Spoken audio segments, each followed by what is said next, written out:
بسم اللہ الرحمن الرحیم۔ نبی کریم صلی اللہ علیہ وآلہ وسلم نے فرمایا، 4 لوگوں کی دعا کبھی رد نہیں کی جاتی یہاں تک کہ ان کے لیے آسمان کے دروازے کھول دیے جاتے ہیں اور وہ عرش تک پہنچ جاتی ہے۔ نمبر 1، باپ کی دعا اپنے فرزند کے حق میں۔ نمبر 2، مظلوم کی دعا ظلم کرنے والے کے خلاف۔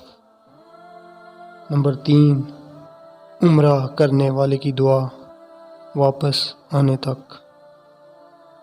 نمبر 4، روزہ دار کی دعا روزہ افطار کرنے تک۔ دنیا میں 4 دفعہ وقت رک گیا تھا۔ نمبر 1، جب آپ صلی اللہ علیہ وسلم معراج پر تشریف لے گئے تھے۔ نمبر 2، جب حضرت بلال نے اذان نہیں دی تھی۔ نمبر 3، جب بی بی فاطمہ رضی اللہ تعالی عنہا کے سر سے دوپٹہ سرک گیا تھا اور 2 بال نظر آ رہے تھے۔ نمبر 4، جب حضرت علی رضی اللہ تعالی عنہ کی نماز قضا ہو گئی تھی۔